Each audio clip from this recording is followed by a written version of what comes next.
Kepada rakyat Malaysia yang cuba memainkan isu perkauman dalam kes kemalangan yang meragut nyawa arwah Amirul, hampa kena tengok video ni. Dan ni dia abang kita Mega. Abang Mega kita adalah owner kereta Myvi Biru, yang mana ketika kemalangan tu arwah melambung sampai ke atas bumbung kereta dia.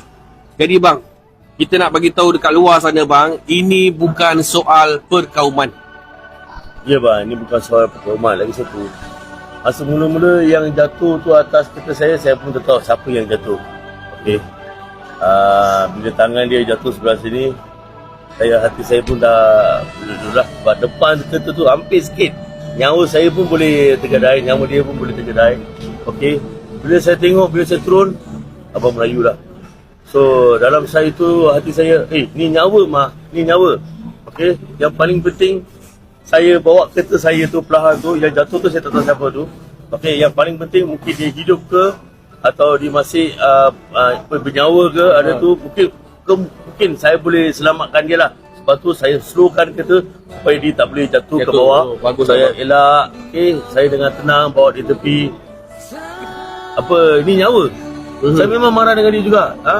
Lu mabuk, tu tak fikir ke keluarga dia? Dia ada anak ke? Dia ada isteri ke? Tak fikir ke?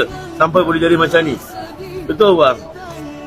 Semenjak kejadian tu saya dah 2-3 hari pun tengok muka saya macam mana lah. Always like trauma tau. Okay. Dan sekarang saya nak pergi kerja pun susah juga.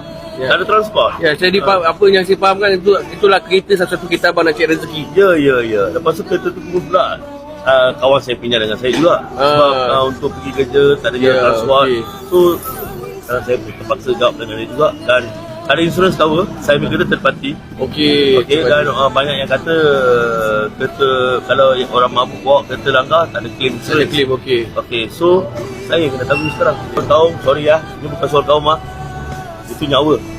Yang bagi saya tu nyawa yang paling penting lah. Okey. So dalam tempat tu saya dengan Jason tolong abang tu. Okey.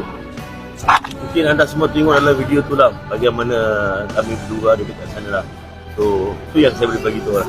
Komen-komen negatif lebih kepada perkauman, ya? Tiada perkauman di sini. Tolonglah. Bila saya baca komen-komen ni, memang betul yang meminum arak ni adalah mereka ni, individu-individu ni kan. Memang kita tahu benda tu, tapi janganlah dibabitkan semua. Janganlah kita terus kaitkan semua. Kami kat Kelang ni memang amat dah harmoni, dan saya dipahamkan ada pihak-pihak daripada abang-abang berdua ni sekarang ni mungkin dalam proses ataupun untuk bantu keluarga mangsa. Kan, walaupun difahamkan agak sukar untuk menghubungi, kan, untuk memberi bantuan, tapi yang